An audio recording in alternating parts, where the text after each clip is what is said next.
y'all know we've got the Striving Readers Grant.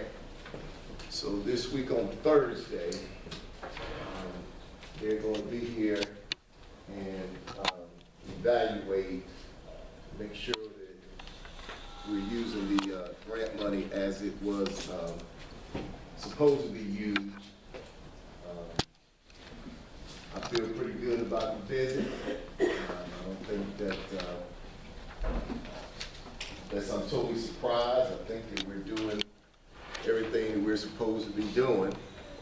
Well, I expect that we have, because y'all know how it is. If they visit your classroom, y'all know who they're going to talk to. So they're going to talk to the kids and the things that they want to hear and see is that we've been implementing reading strategies. You know, PALS, reciprocal teaching, listen, read, discuss, and things of that nature that we've been trained on. We're going to talk to the administration for a while, and then they're going to, they may visit some classrooms. So, and just in the previous Striving Readers sessions that I've attended, they said that they, they'll talk to the students. So on Thursday, we don't know whose class they're going to visit. We should pull our reading strategies on Thursdays. Plan your lesson accordingly. If you have half time, that's your day. Because I'm going to be talking about how we do it during half time, in case you're on the bus right anyway. I'm going to be talking about how we have a halt time set up, and they may request to just go see how our halt time set up. So just plan on that on Thursday. Any questions on that? Yes, sir. Some of us will be leaving at 12:30 that day to go to the technology training in the board office. They should be here that morning. In the morning? Because we've invited them to the technology. I've got to do that too. We've invited them to the iPad training. Yes, sir. We've invited them to the technology training. So anything you're doing with iPads, y'all know what I'm saying. That's what they're coming to see. So that's what we need to show them. Just like when SACS come.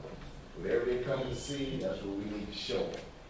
And how they know it's something that we've always done is by the feedback that they get from the students. They'll probably ask, you know what PALS is, and you know what reciprocal teaching is, and things like that. So hopefully we've been doing that. And they're gonna ask Alan Gray. They're gonna pick Alan Gray out that crowd. Because he's sitting in the back of the room. They're not gonna ask Jay English, who sits in the front of the room all the time. They're gonna ask Alan. He don't sit in the front. They're gonna ask Alan, he's sitting in the back. So just make sure that we're doing that. And if you have any posters, I think English, y'all have the Lexile posters, so let's make sure that those are up. Any questions on what's going to happen on Thursday? Any concerns? If you have not been in the PLC room, Ms. English room, the updated data is up. We've always had the visual report card, that's been updated. So if you just want to see where we are, I think that's where we're going to meet. We're going to meet in that room there. So that's where most of our data is. Okay, any questions on that? All right, we had the district walkthrough on the 12th. Again, trying to get ready for SACS, which is the SACS visit. It's February, reminder, 21st through the 24th. They'll be here on the 22nd.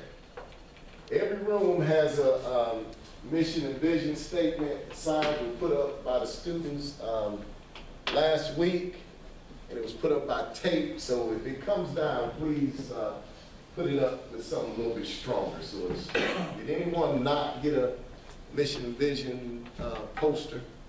I'm gonna need to know, Okay, because it failed and got thrown away. okay. I saw somebody do it.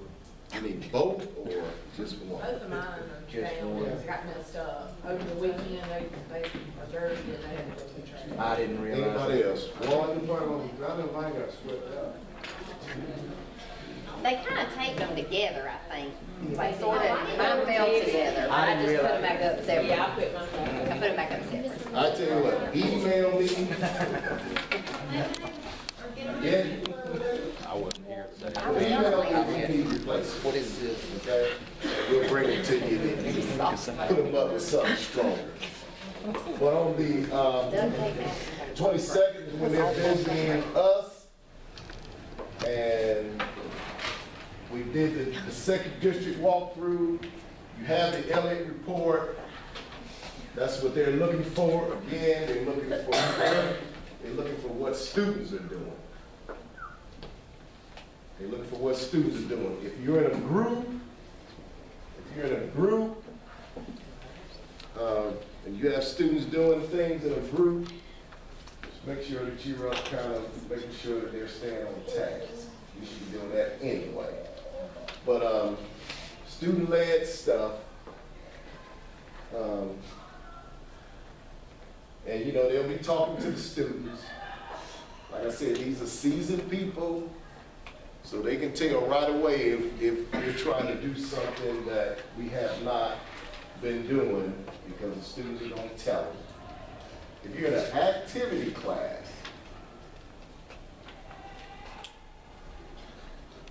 we got many of them in here, do I? But if you're in an activity class, just do your activity. There's no better way for them to see what students, don't try to put on a lesson. You know what I'm saying? Don't try to put on a lesson in your activity class. If you're in art or band or auto mechanics or construction, just have them all in there. Just have them all in there.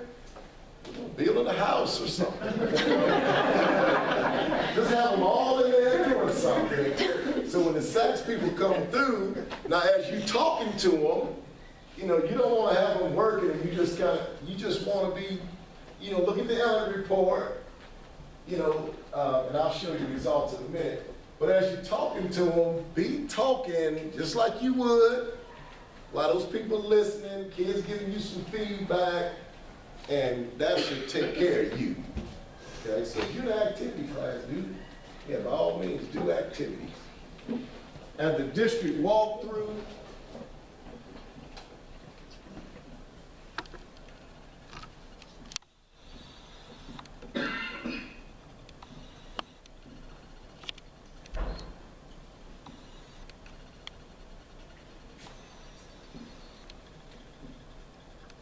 okay, you have this, so I'm not going to go back, but they,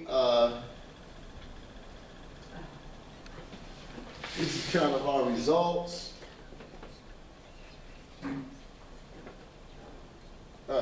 Straight line, stroke it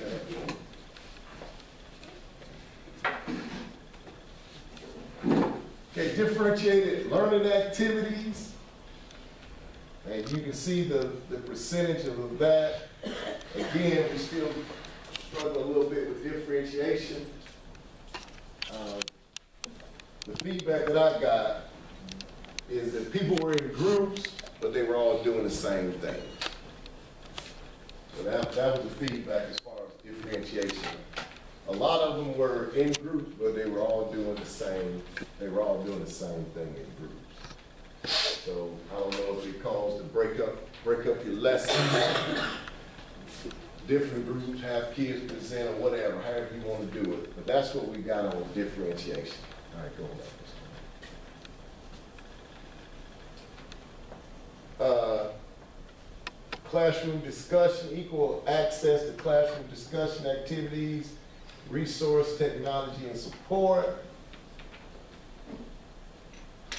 So we've got it. It is evident, so that was good. With the discussions, okay? All right, rules and consequences fair. guess not everybody, I mean, everybody was behaving, I guess. But y'all know, if somebody's, you know, we don't let them put their heads, the worst thing we do is walk in, somebody got their head down. You know, we know no heads down, if your head's down, they sleep. And just do what you normally do, if whether it's me or whether it's anybody else, when we do walkthroughs, I'm not gonna walk through, unless they get completely ridiculous, I really don't say anything. Because I mean, it's your classroom, not, unless they just get ridiculous, you won't see me say anything.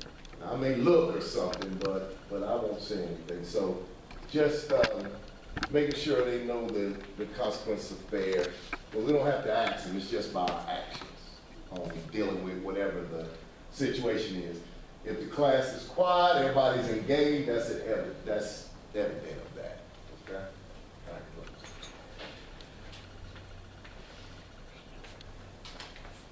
All right, now this one has ongoing opportunity to learn about their own and other backgrounds, cultures, and differences. I mean, unless I don't quite know how to tackle that one yet. Now, somebody did, I don't know who was the very evident person. Probably social studies. Or foreign language. Foreign language. I asked probably Audra about that, and Audra said that as long as the students are working in groups, that should be where they're discussing, they're going to be talking about something that's relevant to them versus the other person. So she said that should be evidence of talking about cultural experiences. That's what Audra said. So, I've got a group of students and Somewhere they sitting around just talking about stuff. but they talking about their own or other backgrounds, cultures, or differences.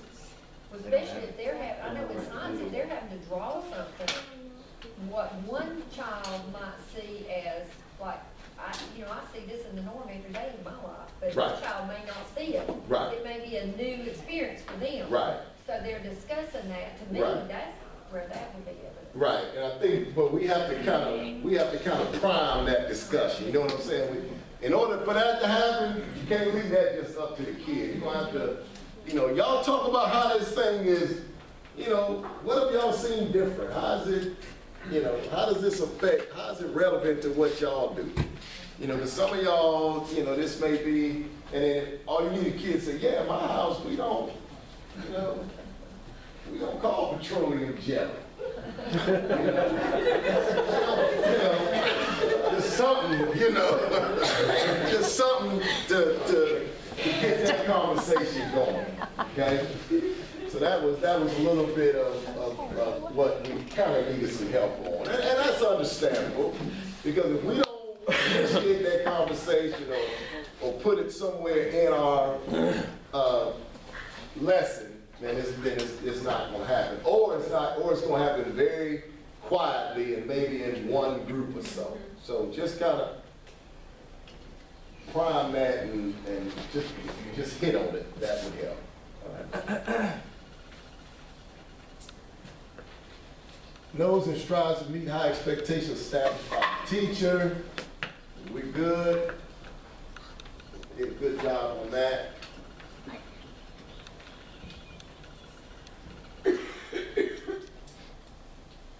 Is tasked with activities and learning that are challenging but attainable.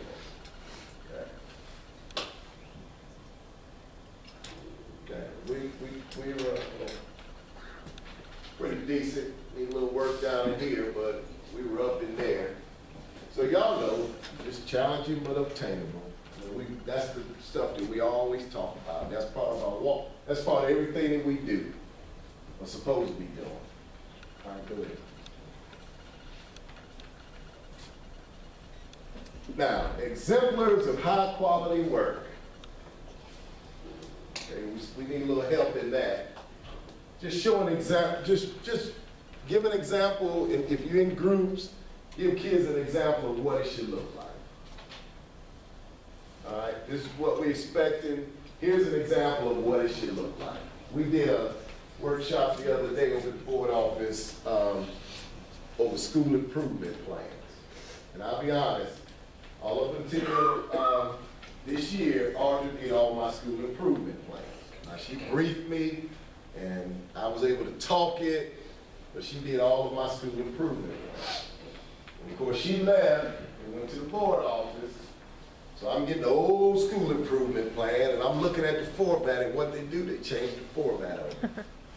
So now I'm looking like a deer in the headlights, and I gotta go over to the superintendent and talk this new school improvement plan, which I've never done before. And then they put a new format. Now I can plug and chug, you know, I can give me a format, I can plug stuff in and adjust numbers and all this kind of stuff.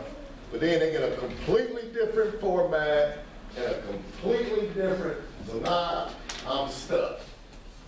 However, went over to the board, to the meeting, we worked on the SIP plan. They had one that this is what it should look like. You give me an example, I can make it work. I can change the words around and I can find the ones that apply to me and I can adjust, and that's how I got through it. So that's kind of what they talk about. So when I went over there, they had an exemplar of what it should look like, and I was good because I had something to, you know, to look at. So if you're doing your, that was another one that we needed some help in, and it's showing the students what it should look like. And y'all know, that's, rubrics, we give them a rubric. Here's what the finished products look like. Here's a rubric.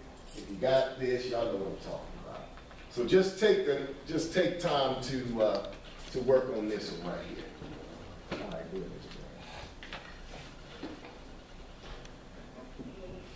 All right, engage in rigorous coursework, discussions, and tasks. We on the high end of that, evident, very evident, somewhat evident, not observed. So we on the high end of that. That's just something that a few of us probably need to work on and pay a little more attention to. Okay? Is asked and responds to questions that require higher order thinking. All right, we need a little work on that. Somebody tell me, how do we get a question from how do we get a question to a higher order thinking? Real easy. How do we get the question from a recall question, for example, or a lower to a higher order thinking? Ask how. Yeah, it's just the way you ask the question. It's exactly right. It's just change the way you ask the question. Describe. Instead of recalling, it's just the way we ask the question. A student asks a question, you say, well, why? Well, why did you say that? Somebody help me, tell him why. You just kick it up to how we're thinking. Okay? And y'all know that. We just have to, when they come, but you have to think about it in order to do it, because sometimes they'll answer the question and we'll just move on. But if we don't make them tell us how they got that, they go up to the board and do a math problem, they can work the problem, show me the steps. And then while they're working the steps, they explain the steps, you just kicked it, and you just kicked that sucker up to how we're thinking. Apply, evaluate, and all of that stuff. Okay, next one. Demonstrate or expresses the learning experiences are positive. Make sure they're all smiling. Make sure they're all happy. Oh, wow. So but we were on the high end of this, so whatever y'all are doing, that's good. All right, we were on the high end. I think we had some Kahoot going that day, or they'd be screaming and hollering with that. All right, what's the next one, Mr. Mayor? That's it. That's it? Yeah. Okay. So that's just some of that's what the district walked through when they did it on the 12th. That's kind of what they found. The biggest things again is information, the multicultural piece, and the higher level thinking.